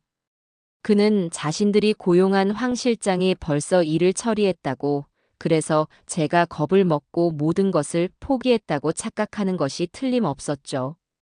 그는 능숙하게 마치 대본을 읽는 배우처럼 걱정하는 척 연기를 시작했습니다. 엄마, 엄마 맞아요? 세상에 목소리가 왜 그래요? 어디 계셨어요? 저희가 얼마나 걱정하고 찾아다녔는지 아세요? 그 나쁜 놈들한테서 풀려나신 거예요? 괜찮으세요? 내가 잠시 정신이 없었다. 몹쓸 병에 걸린 것 같구나. 의사가 이제 살 날도 얼마 남지 않은 것 같다고 하더구나. 마지막으로 니들 얼굴 보고 재산 문제도 깨끗하게 정리해야 할 것 같아서 전화했다. 내일 오후 2시에 김진우 변호사 사무실에서 보자꾸나. 니들 도장도 꼭 챙겨오너라. 집이고 뭐고 이제 다 소용없다. 다 니들 앞으로 해주고 가야지 내가 눈을 감지. 김 변호사의 신들린 연기는 완벽했습니다. 아들 내외는 제가 정말로 죽을 병에 걸려 모든 것을 포기했다고 완전히 믿는 것 같았어요. 그들은 기쁨과 흥분을 감추지 못하는 목소리로 알겠습니다. 어머니. 저희가 내일 꼭 찾아뵙겠습니다. 아무 걱정 마시고 푹 쉬고 계세요. 라고 대답했습니다. 모든 것이 저희가 계획한 대로 완벽하게 진행되고 있었죠. 약속 당일 저는 시골집에서 나와 김 변호사의 사무실로 향했습니다. 지난 며칠간의 고통과 분노로 잠을 설쳤지만 이상하게도 제 정신은 그 어느 때보다도 맑고 차가웠습니다. 저는 옷장 깊숙한 곳에 넣어두었던 남편이 살아생전 마지막으로 맞춰준 고운 한복을 꺼내 입었습니다. 이 연극의 마지막 장을 장식할 주인공으로서 초라하고 병든 모습을 보이고 싶지 않았기 때문이에요. 이것은 항복이 아니라 제 인생의 주도권을 되찾는 대관식이었으니까요. 미용실에 들러 머리도 단정하게 매만지고 옅게 화장도 했습니다. 거울 속에 비친 제 모습은 더 이상 도망치던 초라한 노인이 아니었습니다. 길고 길었던 싸움을 끝내러 가는 늙은 여왕의 모습이었죠. 김 변호사의 사무실에서 가장 큰 회의실. 그곳이 오늘의 무대였습니다. 제가 도착했을 때 회의실에는 이미 몇몇 사람이 더 와 있었습니다. 제 목숨을 구해준 윗집 남자. 그는 예전에 꾀죄죄한 모습이 아니라 김 변호사가 사준 깨끗한 양복을 입고 꼿꼿하게 앉아 있었습니다. 그의 눈에는 더 이상 두려움이 없었죠. 오히려 단단한 결의가 엿보였습니다. 그리고 방의 양쪽 구석에는 정복이 아닌 사복 차림의 경찰 2명이 조용히 서 있었습니다. 모든 준비는 끝났습니다. 저는 테이블 가장 상석에 마치 여왕처럼 허리를 꼿꼿이 펴고 앉아 그들을 기다렸습니다. 잠시 후 회의실 문이 열리고 아들 내외가 들어왔습니다. 그들의 얼굴에는 감출 수 없는 희색이 만연했죠. 아마도 그들의 머릿속은 상속받을 재산을 어떻게 쓸지에 대한 행복한 계획으로 가득 차 있었을 겁니다. 그들은 값비싼 새 옷을 차려입고 마치 자신들이 이 건물의 주인이라도 되는 것처럼 거만하게 걸어 들어왔습니다. 하지만 회의실 안의 풍경을 보고는 그들의 얼굴은 순식간에 굳어졌습니다. 그들의 발걸음이 문 앞에서 우뚝 멈췄어요. 그들은 테이블 상석에 앉아 있는 병약하기는커녕 그 어느 때보다도 위험 있는 제 모습을 보고 먼저 놀랐고, 제 옆에 버젓이 앉아 있는 윗집 남자를 보고는 경악했으며, 방구석에 서 있는 낯선 남자들의 정체를 파악하고는 얼굴이 하얗게 질리기 시작했습니다. 어머니, 여긴 어떻게, 몸은 괜찮으세요? 그리고 이 사람은 왜 여기에? 아들이 당황하며 말을 더듬었습니다. 저는 아무 말 없이 그들을 차갑게 쳐다보기만 했죠. 며느리는 상황 파악이 빨랐습니다. 그녀는 무언가 단단히 잘못되었다는 것을 직감하고는 뱀처럼 스르르 뒷걸음질 치려 했습니다. 바로 그때 김 변호사가 지옥의 문지기처럼 낮은 목소리로 말했습니다. 두 분 모두 자리에 앉으시죠. 이제 곧 부모와 자식 간의 마지막 협상이 시작될 테니까요. 경찰들의 시선에 떠밀려 아들 내외는 마지못해 자리에 앉았습니다. 그들의 얼굴에는 이제 탐욕 대신 극도의 공포와 의심만이 가득했습니다. 저는 그들을 천천히, 아주 천천히 둘러보았습니다. 제가 낳고 제 모든 것을 바쳐 키운 아들. 그리고 제가 가족으로 받아들인 며느리. 저들의 저 탐욕스러운 얼굴 뒤에 그토록 끔찍한 계획이 숨어 있었다는 것을 왜 저는 이제야 알게 되었을까요? 후회와 분노가 다시 한번 치밀어 올랐지만 저는 애써 감정을 억누르고 김 변호사에게 고갯짓을 했습니다. 김 변호사는 말없이 회의실 벽에 설치된 대형 스크린을 켰습니다. 그리고 화면에 나타난 것은 바로 어제 저녁 한정식집 별실의 풍경이었습니다. 화면 속에서 아들 내외는 황 실장과 마주 앉아 웃고 떠들고 있었죠. 사실 저희에게는 훨씬 더 간단하고 깨끗한 계획이 있었습니다. 그냥 조용한 사고로 처리하는 거였죠. 자신들의 목소리가 고성능 스피커를 통해 회의실에 선명하게 울려 퍼지자 아들 내외의 얼굴은 흙빛으로 변했습니다. 며느리는 비명을 지르려다 입을 틀어막았고, 아들은 넋이 나간 사람처럼 화면만 쳐다보고 있었죠. 이번에는 절대 실수하고 싶지 않네요. 황 실장님만 믿겠습니다. 영상이 끝나고 회의실에는 무거운 침묵이 흘렀습니다.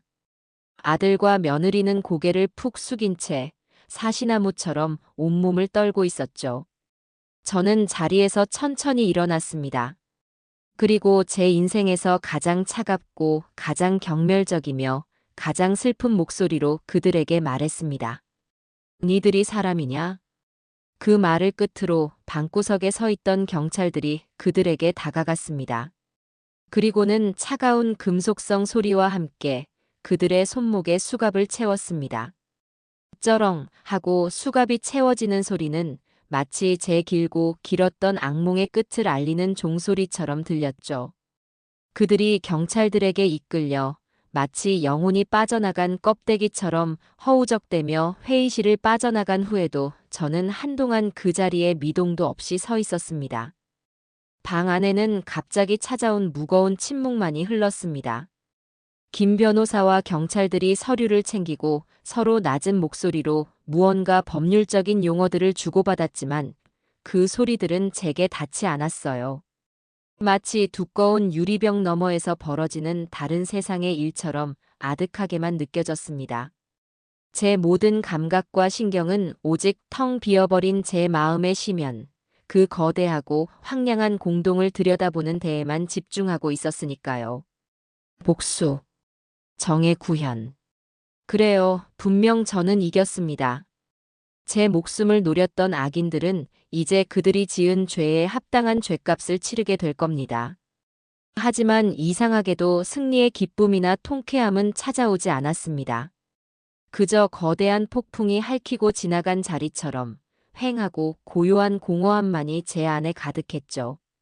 수십 년간 제 삶의 일부였던, 아니 제 삶의 전부라고 믿었던 존재가 뿌리째 뽑혀나간 자리에는 아무것도 남아있지 않았습니다.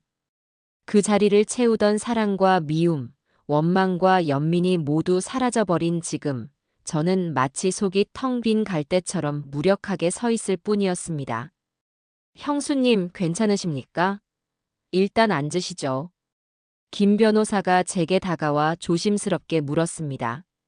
그의 얼굴에는 오랜 숙제를 끝낸 안도감과 함께 친구의 아내이자 자신의 오랜 누님인 저에 대한 깊은 연민과 걱정이 담겨 있었습니다. 저는 천천히 고개를 돌려 그를 바라보았어요. 그리고는 아주 희미하게, 어쩌면 우는 것보다 더 슬프게 보였을 미소를 지으며 고개를 끄덕였습니다. 괜찮아요. 아니, 이제부터 괜찮아져야죠. 이제부터가 진짜 시작이니까. 제 말에 김 변호사는 의아한 표정을 지었습니다. 시작이라니요? 이제 모든 게 끝났습니다, 형수님. 저놈들은 법의 심판을 받게 될 겁니다. 형수님은 이제 아무 걱정 마시고 편히 쉬시기만 하면 됩니다. 하지만 저는 고개를 저었습니다. 법의 심판은 그들이 받아야 할 최소한의 죗값일 뿐, 제 인생의 어지러운 실타래를 푸는 일은, 제 지난 세월을 애도하고 새로운 삶을 시작하는 일은 이제부터 온전히 제 몫이었으니까요. 그날 이후 저는 김 변호사의 사무실을 제 작전 본부 삼아 제 인생을 좀먹던 모든 것들을 정리하기 시작했습니다. 가장 먼저 찾아 나선 것은 물론 제 생명의 은인, 윗집 남자였습니다. 그는 김 변호사가 마련해준 안전한 곳에서 텔레비전을 통해 제 아들 내외의 체포 소식을 접했다고 해요. 제가 찾아갔을 때 그는 방 한쪽에서 멍하니 창밖만 바라보고 있었습니다. 저를 보자마자 그는 어설픈 걸음으로 다가와 제 앞에 덥석 무릎을 꿇었습니다. 할머니 아니 여사님. 정말 감사합니다. 그리고 정말 죄송합니다. 제가 조금만 더 일찍 용기를 냈더라면 할머니께서 그런 끔찍한 일을 겪지 않으셨을 텐데. 그는 아무 말도 잇지 못하고 그저 흐느끼기만 했습니다. 그 눈물에는 안도감과 죄책감, 그리고 자신의 무력했던 과거에 대한 회한이 모두 뒤섞여 있었죠. 저는 말없이 그의 어깨를 두드려 주었습니다. 그리고 그가 진정되기를 한참이나 기다려 그의 맞은편에 조용히 앉았습니다. 저는 그에게 묻고 싶은 것이 많았습니다. 왜 그렇게 매일같이 술을 마셨는지, 왜 그렇게 자신을 놓아버렸는지. 그는 제 진심 어린 눈빛에 그동안 누구에게도 말하지 못했던 자신의 아픈 과거를 아주 길고 솔직하게 털어놓기 시작했습니다. 그는 한때 아주 잘 나가던 한식 요리사였다고 해요. 젊은 나이에 자신만의 작은 식당을 열어 손님들의 줄이 끊이지 않을 정도로 장사도 잘 되었다고 합니다. 방송국에서 촬영 섭외가 들어올 정도로요. 하지만 너무 젊은 나이에 성공을 맛본 탓일까요? 그는 더 큰 성공에 대한 욕심을 부렸고 주변의 달콤한 말에 넘어가 무리하게 사업을 확장하다가 동업자에게 사기를 당해 평생 모은 돈과 가게를 모두 잃었다고 했습니다. 사랑하던 아내와 토끼 같던 딸아이도 그런 그를 견디지 못하고 곁을 떠나갔다고 했어요. 그에게 남은 것은 감당할 수 없는 빚과 지독한 절망뿐이었죠. 그날 이후 그는 현실을 마주할 용기가 없어 매일같이 값싼 술에 의지하며 그렇게 서서히 자신을 파괴해가고 있었다고 했습니다. 매일 밤 시끄럽게 해서 정말 죄송했습니다. 저도 제가 싫었어요. 잠에서 깨면 밀려오는 빚독촉 전화와 지독한 외로움이 무서워서 술을 마시지 않으면 잠을 잘 수가 없었고 잠에서 깨면 또다시 지옥 같은 현실이 저를 기다리고 있었으니까요. 그렇게 그냥 하루하루 버티는 게 아니라 죽어가고 있었어요. 그러다 그날 할머니께서 주신 커피를 받습니다. 처음이었어요. 제 인생이 나락으로 떨어진 이후로 누군가 저 같은 놈에게 아무런 대가 없이 온정을 베풀어 준 것은요. 그래서 그날 밤 그놈들의 목소리를 들었을 때 도저히 모른 척할 수가 없었습니다. 저 같은 밑바닥 인생도 최소한의 은혜는 갚아야 한다는 생각이 들었어요. 그 커피 한 잔이 저를 다시 사람으로 만들어준 겁니다. 그의 이야기를 들으며 저는 제 마음속의 공허함이 조금씩 다른 감정으로 채워지는 것을 느꼈습니다. 그것은 연민이기도 했고 동지애이기도 했으며 새로운 희망이기도 했습니다. 저는 그에게 말했어요. 당신은 밑바닥 인생이 아니에요. 당신은 사람을 살린 용감한 영웅이에요. 내 목숨을 구해준 생명의 은인이라고요. 그러니 이제 그만 과거에서 벗어나서 다시 시작해봐요. 당신을 나락으로 떨어뜨린 게 사업이었다면 다시 당신을 일으켜 세울 것도 사업이 되어야죠. 내가 도와줄게요. 저는 그에게 섣불리 돈을 쥐어주지 않았습니다. 대신 하나의 사업 제안을 했죠. 나는 당신의 요리 실력에 투자하고 싶어요. 이건 동정이나 자선이 아니에요. 철저한 사업입니다. 내가 가게의 보증금과 초기 자본을 모두 댈 테니 당신은 당신의 기술과 열정으로 돈을 버세요. 그리고 수익이 나면 나와 5대5로 나누는 겁니다. 어때요? 이 제안 받아들이겠어요, 사장님?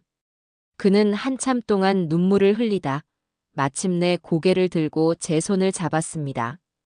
그의 눈에는 제가 처음 봤던 그 공포나 절망 대신 새로운 희망과 결의의 불꽃이 강렬하게 타오르고 있었습니다.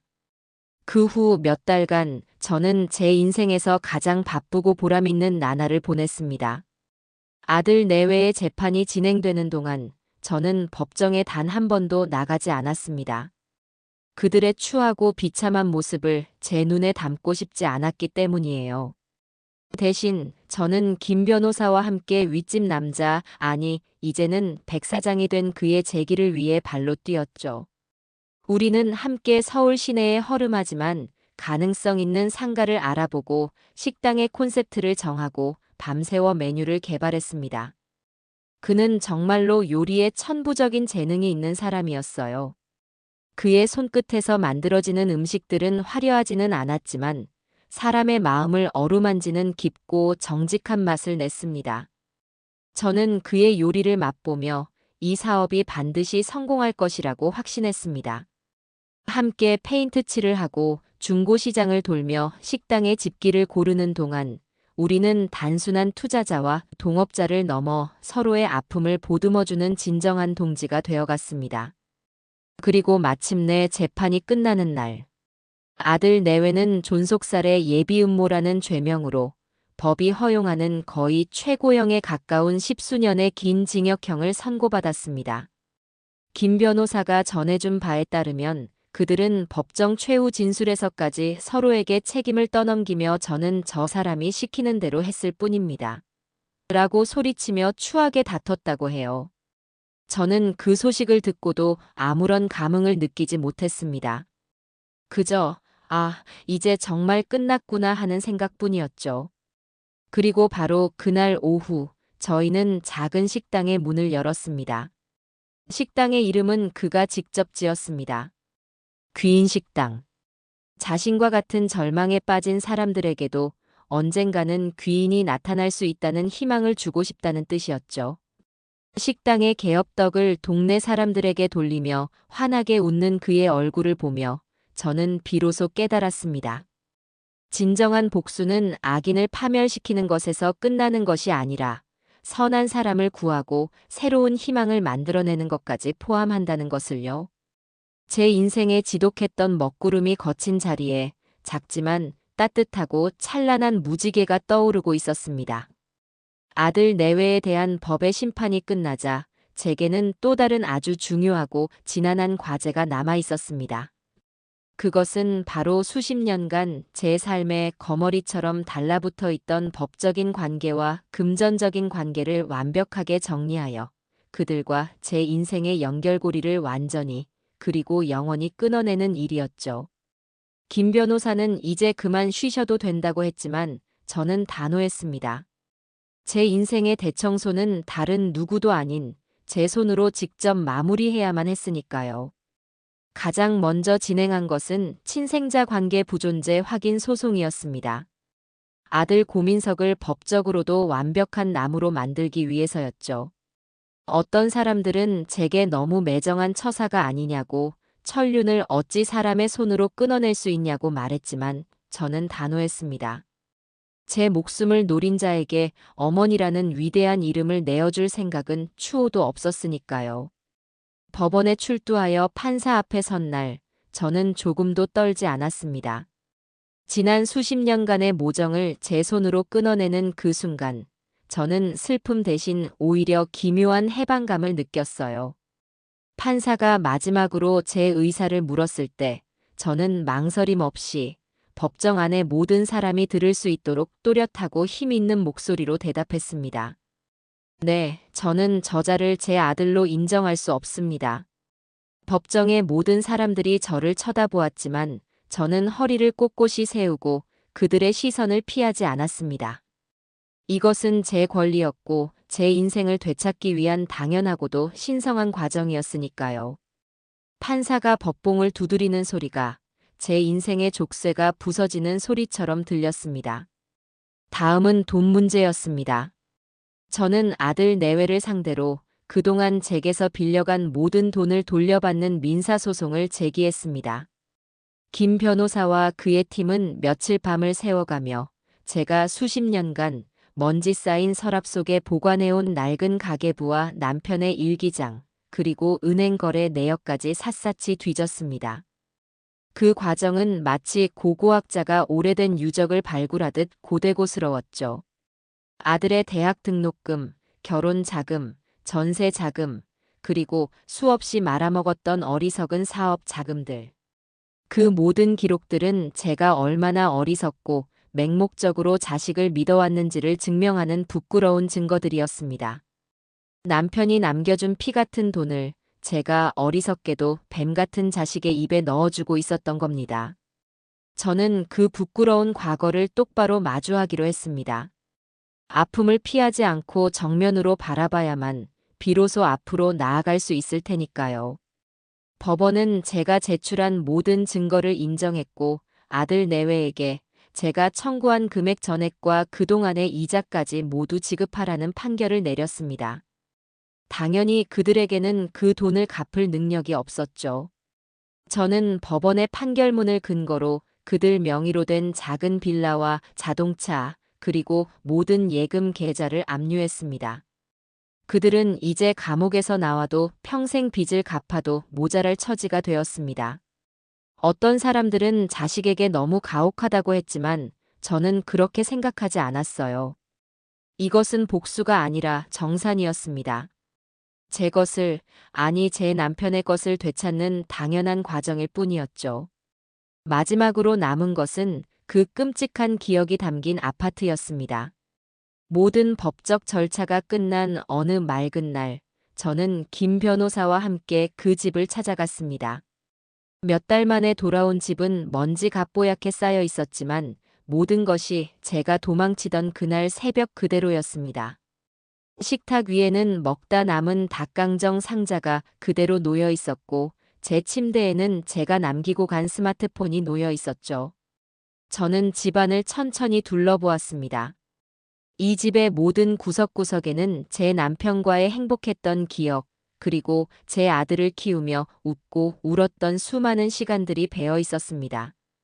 아들이 처음으로 걸음마를 떼었던 거실, 남편과 함께 저녁 노을을 바라보던 베란다, 아들의 키를 재며 금을 그어 놓았던 문설주.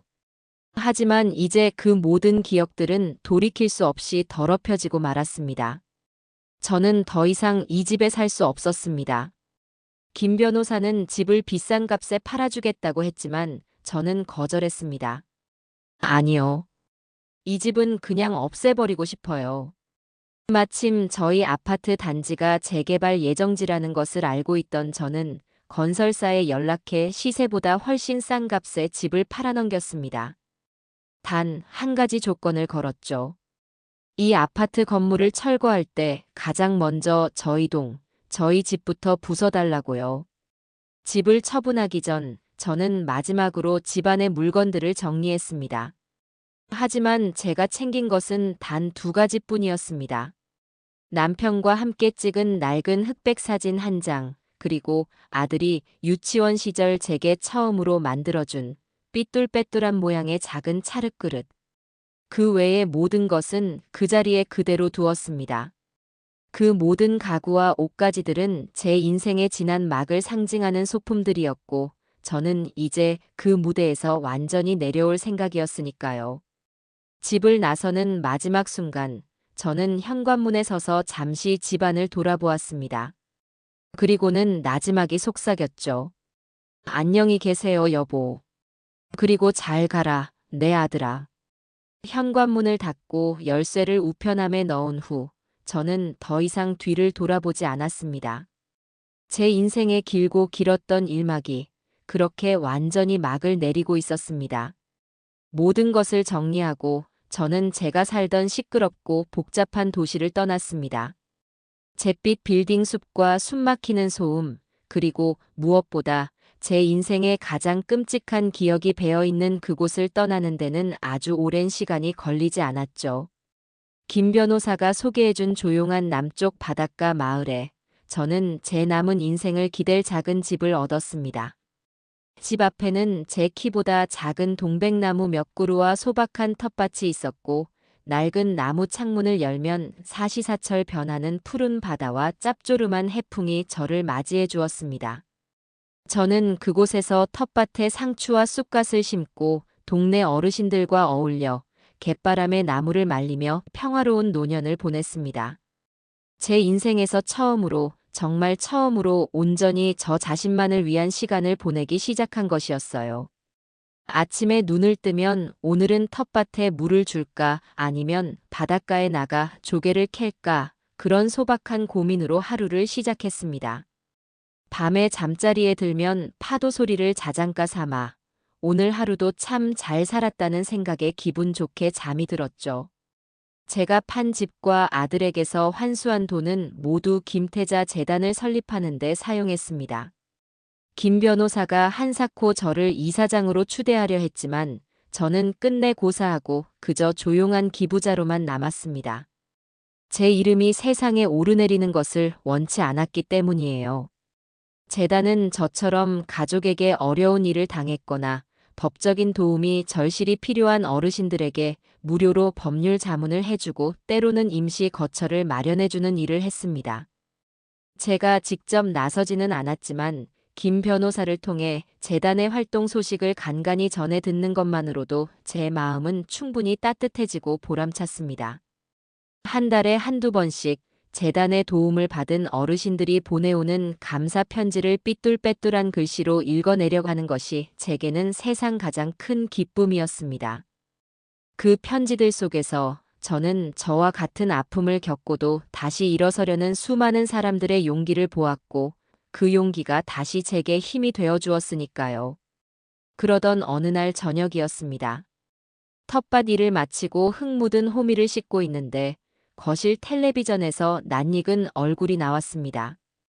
역경을 딛고 성공한 귀인 식당의 오너 셰프로 소개된 바로 예전의 윗집 남자 백 사장이었죠. 그는 예전의 어둡고 위태로운 모습은 온데간데 없이 하얗고 단정한 요리사복을 입고 자신감 넘치는 얼굴로 환하게 웃고 있었습니다. 그의 식당은 정직하고 깊은 맛으로 입소문이 나 이제는 줄을 서서 먹는 동네의 명물이 되어 있었죠. 그는 인터뷰 내내 자신의 요리 철학과 앞으로의 꿈에 대해 막힘없이, 그리고 아주 열정적으로 이야기했습니다.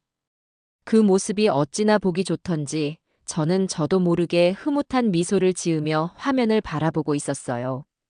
그리고 인터뷰 마지막에 진행자의 성공 비결을 묻는 질문에 그는 잠시 망설이다가 카메라를 똑바로 쳐다보며 말했습니다. 제 인생에는 귀인이 한 분 계십니다. 제가 모든 것을 포기하고 스스로를 망가뜨리고 있을 때 아무런 조건 없이 제게 손을 내밀어 주신 분입니다. 세상 모든 사람이 저를 손가락질하고 외면할 때 그분만이 저를 사람으로 봐주셨습니다. 그분께서 제게 당신은 영웅이라고 말씀해 주셨을 때 저는 다시 일어설 용기를 얻었습니다. 그분은 제게 단순히 돈을 주신 것이 아니라 잊고 있던 제 꿈을, 제 자신을 믿을 수 있는 기회와 새로운 삶을 선물해 주셨습니다. 지금 이 방송을 어디선가 보고 계실지 모르겠습니다. 김태자 여사님, 정말 감사합니다. 여사님 덕분에 제가 다시 태어났습니다. 이 은혜 평생 갚으며 저 역시 다른 사람에게 귀인이 될 수 있는 그런 사람으로 살아가겠습니다. 그는 카메라를 향해 깊이, 아주 깊이 고개를 숙였습니다. 저는 텔레비전을 보며 저도 모르게 눈물을 흘렸습니다. 하지만 그 눈물은 더 이상 슬픔이나 회한의 눈물이 아니었어요. 제 인생이 결코 헛되지 않았다는 것을, 제가 만들어낸 작은 선의가 한 사람의 인생을 구하고 또 다른 희망을 만들어냈다는 것을 확인하는 따뜻하고 행복한 눈물이었습니다. 몇 달 후 재단을 통해 한 할머니로부터 아주 두꺼운 손편지가 도착했습니다. 자식들에게 모든 재산을 빼앗기고 요양원에 강제로 보내질 뻔했는데 저희 재단의 도움으로 재산을 되찾고 자식들과의 관계를 정리한 뒤 새로운 삶을 살게 되었다는 구구절절한 사연이었죠. 편지의 마지막에는 이렇게 쓰여 있었습니다. 김태자 이사장님께. 얼굴도 이름도 모르는 분이지만 재단을 통해 이사장님의 사연을 전해 듣고 이렇게 편지를 씁니다. 지난 몇 달간 저는 매일 밤 죽을 생각만 했습니다. 제가 평생을 바쳐 키운 자식들이 저를 돈 때문에 내버리려 한다는 사실을 감당할 수가 없었습니다. 세상에 저 혼자만 남겨진 것 같았습니다. 그런데 이사장님의 이야기를 들었습니다. 저보다 더 끔찍하고 아픈 일을 겪으시고도 무너지지 않고 당당하게 일어서신 이사장님의 이야기를 듣고 저는 부끄러워서 고개를 들 수가 없었습니다. 그리고 용기를 얻었습니다. 저도 제 인생을 포기하지 않기로 결심했습니다. 저도 이제부터는 누군가의 엄마가 아닌 제 이름 석자로 떳떳하게 살아가겠습니다. 이사장님, 정말 감사합니다. 이사장님은 제 생명의 은인이십니다. 저는 그 편지를 몇 번이고 다시 읽었습니다. 그리고 품에 꼭 안은 채 집 앞 바닷가로 나갔습니다. 해 진녘의 바다는 온통 따뜻한 금빛으로 물들어 있었죠. 저는 신발을 벗고 부드러운 모래사장을 맨발로 걸었습니다. 몇 년 전 그날 새벽에 제가 느꼈던 차갑고 공포스러웠던 맨발의 감촉과는 전혀 다른 따뜻하고 평화로운 감촉이 발바닥을 통해 온몸으로 전해져 왔습니다. 저는 더 이상 제 아들을 증오하지 않습니다. 그를 용서한 것은 아니지만 제 마음속에 더 이상 그가 머물 자리가 없었으니까요. 그는 이제 그가 지은 죄의 무게만큼의 삶을 감옥에서 살아갈 것이고 저는 저의 삶을 이곳에서 살아갈 뿐입니다. 저는 이제 제 인생의 온전한 주인이 되었습니다. 누군가의 아내도 누군가의 엄마도 아닌 그저 김태자라는 한 사람으로서의 삶을 살아가고 있었죠.